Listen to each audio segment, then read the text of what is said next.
Hello बच्चों, आप सभी का फिजिक्स चूरमा पे स्वागत है, जहां पर कंसेप्ट है इतने इजी जितना कि चूरमा। बच्चों, हम 12th के जो इलेक्ट्रोस्टैटिक स्टार्ट किया था उसके अंदर हम चार्ज के बारे में पढ़ रहे थे। पहले लेक्चर में हम जान चुके हैं what is the charge and what is the properties of charge. तो हमने क्या क्या डिस्कस कर लिया, एक बार वो मैं आपको बता देता हूं, रिपीट कर देता हूं कि हम क्या डिस्कस कर चुके हैं। मैं बता चुका हूं कि चार्ज क्या होता है। चार्ज एक इनटेंजिबल प्रॉपर्टी है जिसके कारण किसी बॉडी के पास पावर आती है to experience and to apply the electromagnetic forces. उसके बाद मैंने आपको बताया कि चार्ज की यूनिट होती है कूलम, चार्ज की यूनिट होती है कूलम, और चार्ज की जो सीजीएस यूनिट होती है, स्मॉलर यूनिट होती है, और वो होती है ईएसयू। और 1 coulomb is equal to 3 × 10⁹ ESU. एक इलेक्ट्रोमैग्नेटिक यूनिट होती है और 1 EMU is equal to 10 coulomb, यानी कि 1 EMU is equal to 10 coulomb का मतलब 1 कूलम का मतलब है 3 × 10⁹ ESU। तो ये आया 3 × 10⁻10 ESU किसके बराबर? 1 EMU के बराबर। ये हमने बातें कर ली। और चार्ज एक स्केलर फिजिकल क्वांटिटी है। आपसे इसका डायमेंशन फॉर्मूला पूछे तो I is equal to Q/T, तो Q इज इक्वल टू बच्चों IT, और I का डायमेंशन फॉर्मूला A1 यानी एम्पियर, और टाइम का T1, ये इसका डायमेंशन फॉर्मूला है चार्ज का। एक फैराडे इसकी लार्जर यूनिट होती है, एक फैराडे इसकी लार्जर यूनिट होती है, और 1 faraday is equal to 96500 coulomb. 96500 coulomb. ये बातें भी हम कर चुके हैं। फिर मैंने आपको बताया कि charge is associated with mass, कि यदि जहां चार्ज है वहां पक्का मास होगा, जहां चार्ज है वहां पक्का मास होगा। और चार्ज दो टाइप के होते हैं, प्रोटोनिक एंड इलेक्ट्रॉनिक, दोनों पे इक्वल एंड अपोजिट चार्ज होते हैं। प्लस और माइनस नेचर होता है, उनका फ्लेवर होता है। उसके बाद मैंने बताया चार्ज सिंपल एडिटिव नेचर को फॉलो करता है। यदि +10 कूलम है और -3 कूलम है तो सिंपल आप लिख सकते हो बॉडी के पास प्लस का 7 कूलम चार्ज है, सिंपल एडिटिव नेचर को ये फॉलो करता है। चार्ज क्वांटाइज है, यानी Q is equal to +-NE। Plus का मतलब है डेफिशिएंसी ऑफ द इलेक्ट्रॉन्स, और माइनस का मतलब है excess of the electron. And quantization का मतलब है किसी बॉडी के अंदर जो कम से कम चार्ज होता है वो होल नंबर ऑफ इलेक्ट्रॉन्स की फॉर्म में होता है, वो होल नंबर ऑफ बच्चों इलेक्ट्रॉन्स की फॉर्म में होता है, वो होल नंबर ऑफ इलेक्ट्रॉन्स की फॉर्म में होता है। ये बातें मैं आपको बता चुका हूं। चार्ज कंजर्व रहता है, neither be created nor be destroyed. Charge conserve रहता है, neither be created nor be destroyed. इसको हम क्रिएट नहीं कर सकते, ना ही खत्म कर सकते, बट इसको हम ट्रांसफर कर सकते हैं बच्चों, एक बॉडी से दूसरी बॉडी में, एक बॉडी से दूसरी बॉडी में। तो आज हम करने वाले हैं हाउ कैन वी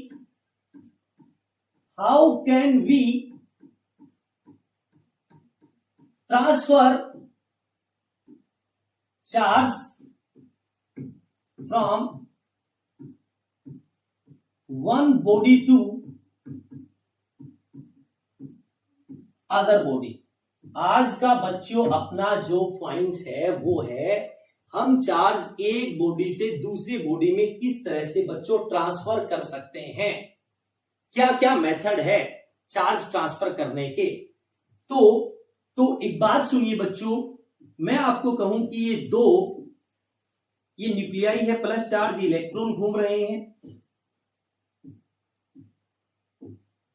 ये प्लस और ये इलेक्ट्रॉन घूम रहे हैं, इलेक्ट्रॉन घूम रहे हैं यहां ऑर्बिट्स में। बताइए इन दोनों में से कौन सा डायग्राम कंडक्टर का है और बच्चों कौन सा डायग्राम इंसुलेटर का है?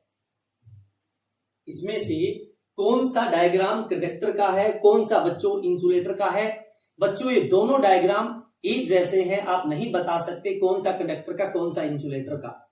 इसके लिए क्या जरूरी है, जिसमें इलेक्ट्रॉन इजीली बाहर आ सके या कोई इलेक्ट्रॉन अंदर जा सके, जिसमें इलेक्ट्रॉन एक्सचेंज हो सके, जिसका इलेक्ट्रॉन बाहर जाने के लिए तैयार बैठा हो, फ्री टू मूव हो, वो होते हैं बच्चों कंडक्टर।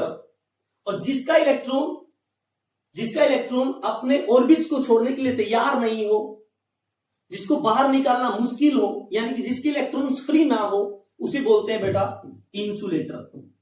इंसुलेटर, ये जरूर बातें लिख लें। इंसुलेटर वो होते हैं जिसमें इलेक्ट्रॉन्स फ्री नहीं होते टू मूव, और कंडक्टर वो होते हैं जिसमें इलेक्ट्रॉन्स फ्री टू मूव होते हैं, इजीली एक्सचेंज किए जा सकते हैं, उनको इजीली बाहर निकाला जा सकता है, उन्हें बच्चों बोलते हैं कंडक्टर। उन्हें बोलते हैं बच्चों कंडक्टर। यानी कंडक्टर में चार्ज चल सकता है, कंडक्टर में चार्ज चल सकता है। मान लो ये कोई कंडक्टर है और आप इसके अंदर इलेक्ट्रॉन्स डाल रहे हो, नेगेटिव चार्ज आप इसके अंदर डाल रहे हो। अब इसके अंदर चार्ज चल सकता है तो नेगेटिव नेगेटिव को तो रिपेल करेगा, तो ये जाना दूर जाना चाहेगा, तो थोड़ी देर के बाद क्या है, सारे के सारे इलेक्ट्रॉन एक दूसरे से मैक्सिमम दूरी पे चले जाएंगे, यानी कि नेगेटिव चार्ज मैक्सिमम दूर चला जाएगा और मैक्सिमम दूरी उसकी सरफेस के ऊपर रहेगी, इसलिए चार्ज उसके सरफेस पे आ जाएगा। तो बच्चों चार्ज कंडक्टर के अंदर नहीं हो सकता, अंदर चार्ज कंडक्टर के पॉसिबल नहीं है, चार्ज कंडक्टर के सरफेस पे रहता है। चार्ज कंडक्टर के बच्चों सरफेस पे रहता है, क्योंकि कंडक्टर में चार्ज चल सकता है, इजीली चल सकता है, तो प्लस प्लस एक दूसरे को रिपेल करेंगे। यदि पॉजिटिव चार्ज है तो सारा का सारा सरफेस पे आ जाएगा, यदि नेगेटिव है तो नेगेटिव नेगेटिव रिपेल करेगा, तो सारा का सारा चार्ज कहां जाएगा, सरफेस पे। तो कंडक्टर के अंदर चार्ज बेटा सरफेस पे रहता है, सरफेस पे रहता है। और कंडक्टर वो होते हैं जिसमें इलेक्ट्रॉन इजिली एक्सचेंज हो चुके, और इंसुलेटर वो होते हैं जिसमें चार्ज चलता नहीं है, जिसमें इलेक्ट्रॉन्स फ्री नहीं होते, फ्री टू मूव नहीं होते, उसे बच्चों इंसुलेटर बोलते हैं। आई होप यहां तक चीजें आपको क्लियर होगी। अब हमें बच्चों पढ़ना है mode of transfer of charge from one body to another body. आप किस तरह से एक बॉडी से दूसरी बॉडी में चार्ज को ट्रांसफर कर सकते हैं। बच्चों पहला जो मेथड है वो है बाय फ्रिक्शन, वो है बच्चों by friction. By friction, by friction. सबसे पहले बच्चों मैं आपको बता दूं कि फ्रिक्शन की हेल्प से आप सिर्फ इंसुलेटर को चार्ज कर सकते हैं। By help of friction, by help of friction we can charge only insulator, only insulator. हम बच्चों फ्रिक्शन की हेल्प से हम इंसुलेटर को चार्ज कर सकते हैं। अब इसमें क्या फंडा है कि हम इंसुलेटर को चार्ज कर सकते हैं, किस तरह से कर सकते हैं, वो मैं आपको समझाता हूं। कि एक टर्म होती है बेटा, एक टर्म होती है work function. Work function, work function क्या होता है कि मान लो मुझे इस बॉडी के इस सरफेस में से एक इलेक्ट्रॉन को बाहर निकालना है, और इंसुलेटर में इलेक्ट्रॉन बाहर आने के लिए तैयार होते नहीं है, क्योंकि वो बाउंडेड होते हैं, फ्री टू मूव नहीं होते। तो यानी कि मुझे काम करना पड़ेगा, आसान नहीं है। तो किसी सरफेस से एक इलेक्ट्रॉन बाहर निकालने के लिए जो कम से कम एनर्जी की रिक्वायरमेंट होती है बेटा, उसे बोलते हैं वर्क फंक्शन। तो minimum energy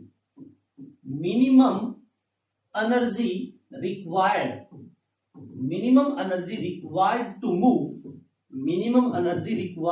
move an electron from any surface is known as work function।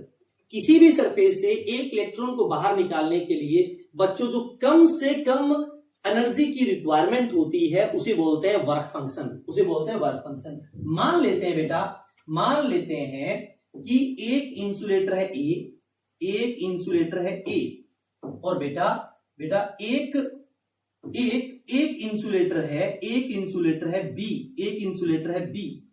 आप इनको एक दूसरे पे ऐसे रब कर रहे हो, इसका वर्क फंक्शन है 10 जूल और इसका वर्क फंक्शन है बेटा 20 जूल। ए का जो वर्क फंक्शन है वो है बच्चों 10 जूल और बी का जो वर्क फंक्शन है बच्चों वो है 20 जूल। मान लो जब आपने इसको ऐसे रब किया और यहां पर हीट एनर्जी जनरेट होगी 15 जूल हीट एनर्जी जनरेट होगी। तो आपको पता है जो ए वाला है वो तो तैयार बैठा है, उसका वर्क फंक्शन 10 जूल है और हीट जनरेट कितनी होगी 15 जूल। तो इसका इलेक्ट्रॉन अब बाहर आ सकता है, बट 20 जूल वाले का जो वर्क फंक्शन है बी का, उसका 20 जूल ज्यादा है और उसका इलेक्ट्रॉन बाहर नहीं आ सकता। इसलिए जब 15 जूल हीट जनरेट हुई है तो ए से इलेक्ट्रॉन निकल कर बी में आ जाएगा, क्योंकि एक का इलेक्ट्रॉन 10 जूल पर ही निकल जाएगा। तो जिसमें से इलेक्ट्रॉन निकल कर आए हैं, ए में से इलेक्ट्रॉन निकल कर आया तो इसके ऊपर पॉजिटिव चार्ज आ जाएगा, और बी के अंदर इलेक्ट्रॉन गया है तो इसके ऊपर नेगेटिव चार्ज आ जाएगा, इसके ऊपर नेगेटिव चार्ज आ जाएगा। तो इसका मतलब बाय फ्रिक्शन आपने ए को चार्ज कर दिया पॉजिटिव और बी को चार्ज कर दिया आपने नेगेटिव। बट आपको पता है चार्ज कंजर्व रहता है, पहले ए और बी दोनों न्यूट्रल थे तो दोनों पे चार्ज 0। अब मान लो ए में से एक इलेक्ट्रॉन निकल कर बाहर आ गया तो ए के ऊपर चार्ज आ गया प्लस ई, और बी के अंदर एक इलेक्ट्रॉन गया है तो उस पर चार्ज आ गया माइनस ई। टोटल अब भी 0 है, यानी कि चार्ज कंजर्व रहता है, चार्ज को आप ट्रांसफर कर सकते हैं एक बॉडी से दूसरी बॉडी। तो ये था charging of a body by friction, और जो होता है इंसुलेटर में, आई होप आपको यहां तक की चीजें क्लियर है कि फ्रिक्शन से हम किस तरह से चार्ज कर सकते हैं। अगला पॉइंट देखिए बच्चों, अगला पॉइंट क्या है कि अगला पॉइंट है कंडक्शन। अगला पॉइंट है बच्चों कंडक्शन से बाय कंडक्शन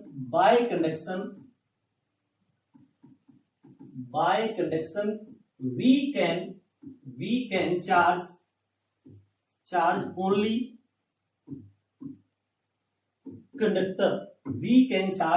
कंडक्टर। कंडक्शन की हेल्प से हम सिर्फ कंडक्टर को चार्ज कर सकते हैं बच्चों, इसकी हेल्प से इंसुलेटर चार्ज नहीं होते। अच्छा एक बात सुनिए बच्चों,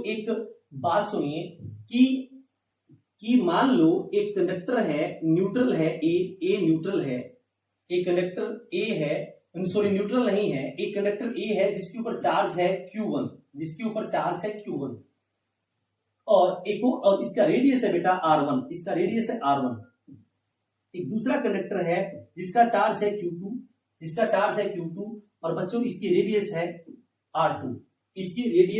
R2, हमें पता है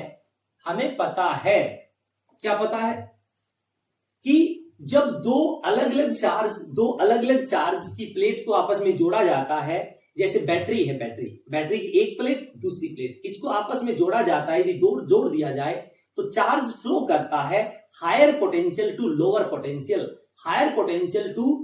पोटेंशियल।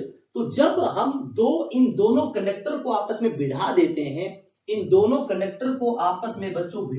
हैं, तो भिड़ाने के बाद मान लो आपने इसको ऐसे भिड़ा दिया, तो इनके अंदर चार्ज तब तक एक्सचेंज होता है जब तक इन दोनों के ऊपर जो चार्ज है, मान लो इसके ऊपर Q1 डैश आ गया और इसके ऊपर Q2 डैश आ गया, इन चार्ज का रेशियो उनके रेडियस के रेशियो के बराबर ना हो जाए।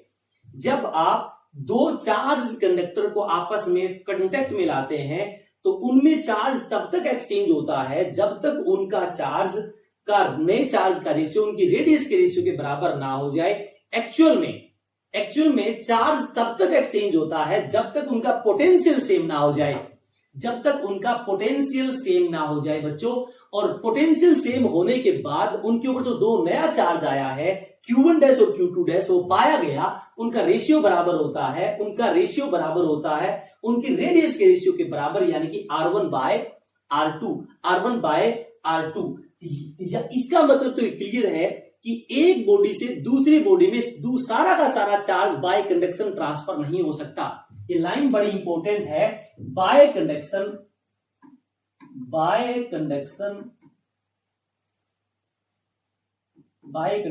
Total charge of any body can not be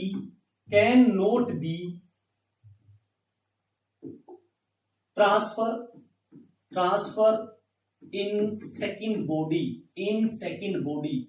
एक बॉडी का टोटल चार्ज कंडक्शन की हेल्प से दूसरी बॉडी में ट्रांसफर नहीं किया जा सकता, क्योंकि चार्ज तब तक एक्सचेंज होता है जब तक उनके चार्ज का रेशियो उनके रेडियस के रेशियो के बराबर ना हो जाए। बच्चों आपको पता है चार्ज कंजर्व रहता है, तो पहले चार्ज था Q1 प्लस Q2 और अब चार्ज हो गया Q1 dash plus Q2 dash.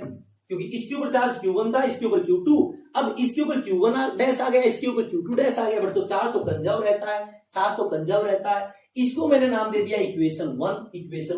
और यहां से Q1 dash by Q2 dash बराबर है बच्चों R1 बाय R2। मैं आपको कहूं कि बताइए फर्स्ट बॉडी पे चार्ज कितना आएगा, तो यहां से मैं Q2 डैश की वैल्यू निकाल लूं।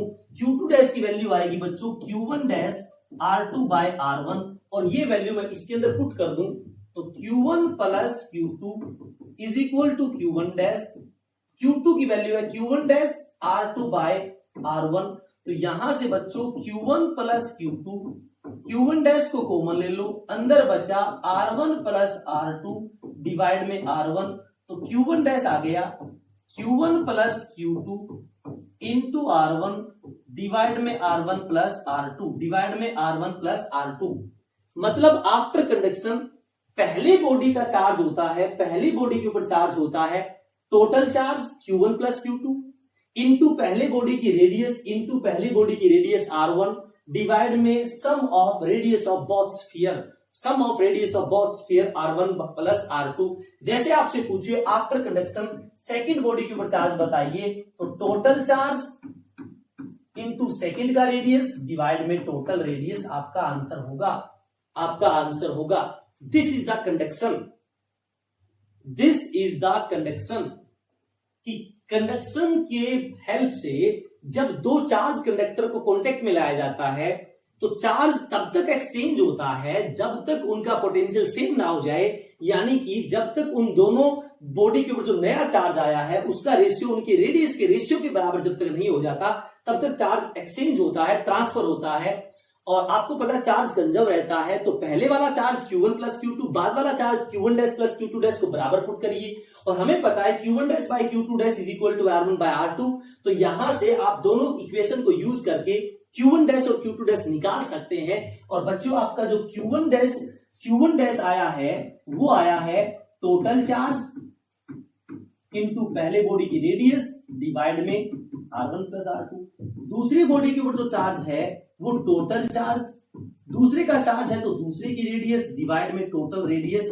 ये दोनों बॉडी के ऊपर चार्ज है, फाइनल चार्ज है आफ्टर कंडक्शन। यानी कंडक्शन की हेल्प से बच्चों कंडक्टर चार्ज होते हैं और इसके अंदर दो चार्ज कंडक्टर को कॉन्टेक्ट में लाया जाता है और उसमें चार्ज क्या होता है, एक्सचेंज होता है। तो देखते हैं एक सवाल, आप ट्राई करें। टू कंडक्टर स्फेरिकल है, टू कंडक्टर स्फेरिकल है, having charge 3 coulomb and 12 coulomb respectively,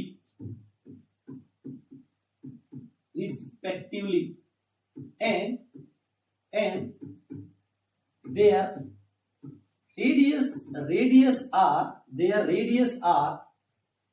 1 meter and 4 meter. Find charge on smaller body when both are touched to each other। जब दोनों बॉडी को टच करा दिया तो स्मॉलर बॉडी के ऊपर चार्ज बताइए। मान लेते हैं ये चार्ज है 1 मीटर वाला स्फेरिकल जो कंडक्टर है, इसके ऊपर चार्ज है 3 कूलम, और जो ये 4 मीटर वाला है इसके ऊपर चार्ज है 12 कूलम। आपने इसको कांटेक्ट में लेकर आए, तो बच्चों आपको पता है स्मॉलर के ऊपर चार्ज पूछा है यानी कि Q1 डैश पूछा है, तो टोटल चार्ज कितना, 12 और 3 15। जिसके ऊपर चार्ज पूछा है उसकी रेडियस, स्मॉलर के ऊपर चार्ज पूछा है उसकी रेडियस 1 डिवाइड में सम ऑफ रेडियस 1 प्लस 4 करोगे तो कितना आएगा 5, 5 से गया 3, तो बेटा Q1 डैश बराबर आया 3 कूलम। यानी कि स्मॉलर बॉडी के ऊपर चार्ज आ जाएगा 3 कूलम, स्मॉलर बॉडी के ऊपर चार्ज क्या आ जाएगा 3 कूलम, और फिर टोटल कितना है 15 है, तो ये दूसरे पे कितना आया 12, तो सर फिर ये क्या है, 3 कूलम और 12 कूलम था ही ना। तो मैं कब कह रहा हूं बच्चों कि इस तरह से आप सोल्व करो। आप पहले ये देख लीजिए ना कि जो चार्ज आता है वो उनका रेशियो होता है उनकी रेडियस के रेशियो के बराबर।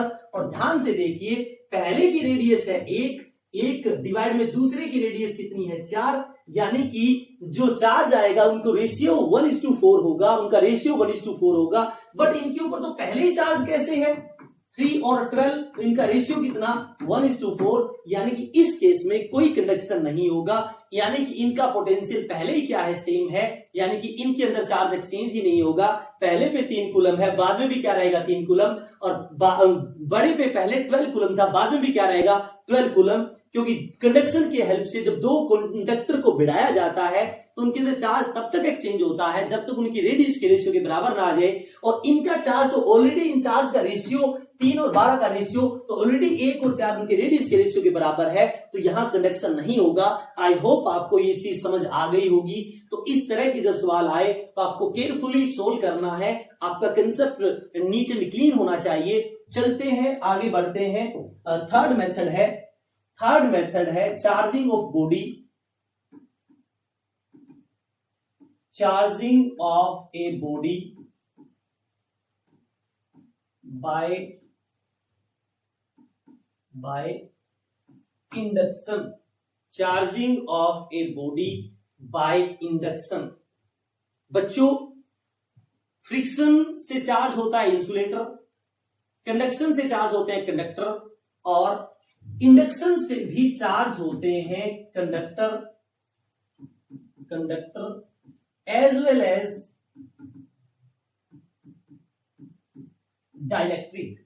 As dielectric.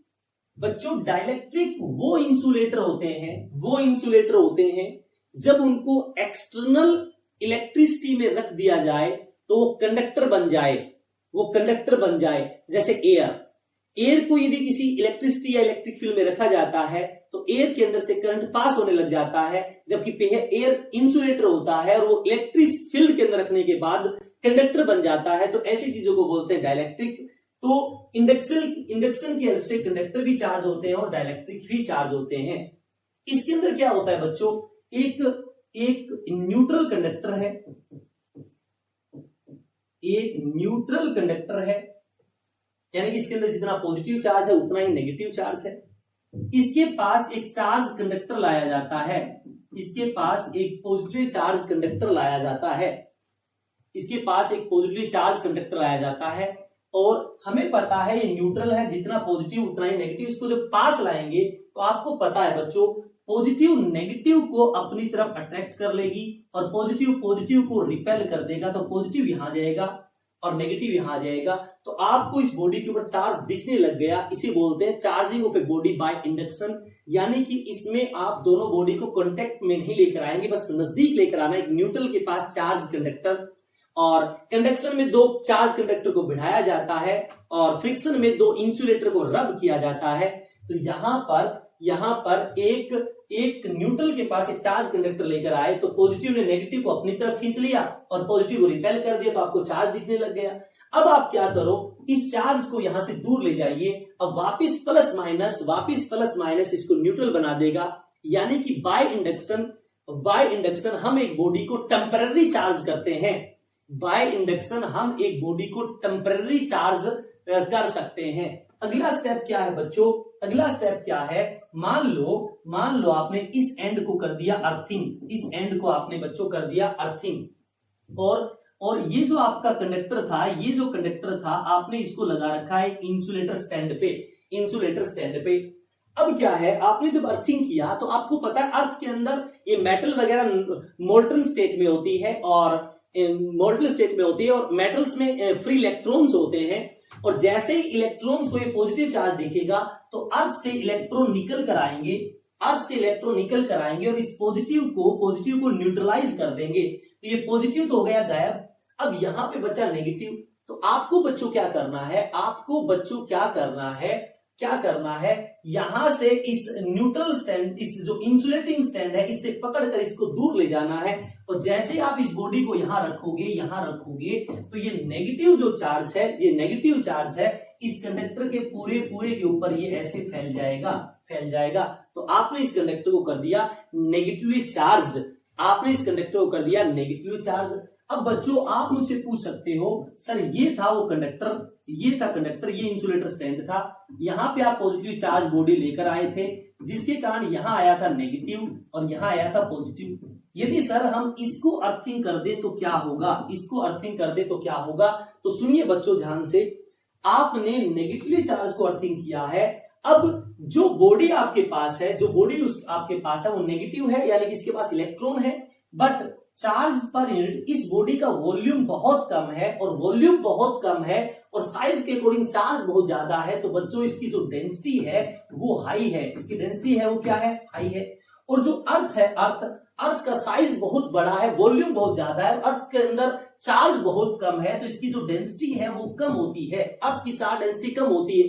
और कोई भी चीज फ्लो करता है हायर टू लोअर, तो ये नेगेटिव चार्ज फ्लो करेगा हायर टू लोअर, ये सारा का सारा नेगेटिव चार्ज चला जाएगा अर्थ में, जब तक इसका ये वाला चार्ज जीरो ना हो जाए। जैसे ये जीरो होगा तो आप इंसुलेटिंग स्टैंड को हटाकर पकड़कर यहां ले आइए और ये सारा का सारा पॉजिटिव चार्ज इस बॉडी के ऊपर डिस्ट्रीब्यूट हो जाएगा, यानी कि अब आपने इसको कर दिया पॉजिटिव चार्ज बॉडी। तो बाय इंडक्शन हम किसी बॉडी को पॉजिटिव चार्ज भी कर सकते हैं और नेगेटिव चार्ज भी कर सकते हैं। तो this is the concept of charging of a body. तो हम एक बॉडी को 3 मेथड से चार्ज कर सकते हैं, बाय फ्रिक्शन, बाय कंडक्शन और बाय इंडक्शन। आई होप बच्चों आपको ये कंसेप्ट अच्छी तरह से समझ आ गया होगा।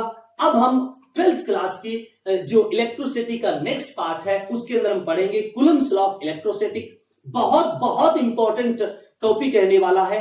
तो जब तक ये नया वीडियो आए कूलम्ब्स लॉ ऑफ इलेक्ट्रोस्टैटिक, तब तक आप ये पहले दोनों वीडियो निपटा लीजिए, चार्ज एंड चार्ज प्रॉपर्टी और उसके बाद चार्जिंग ऑफ ए बॉडी। ये आप चीजें पढ़कर ही आप कूलम्ब्स लॉ ऑफ इलेक्ट्रोस्टैटिक को समझे। तब तक के लिए आप पढ़ते रहें, खुश रहें, टाटा बाय बाय।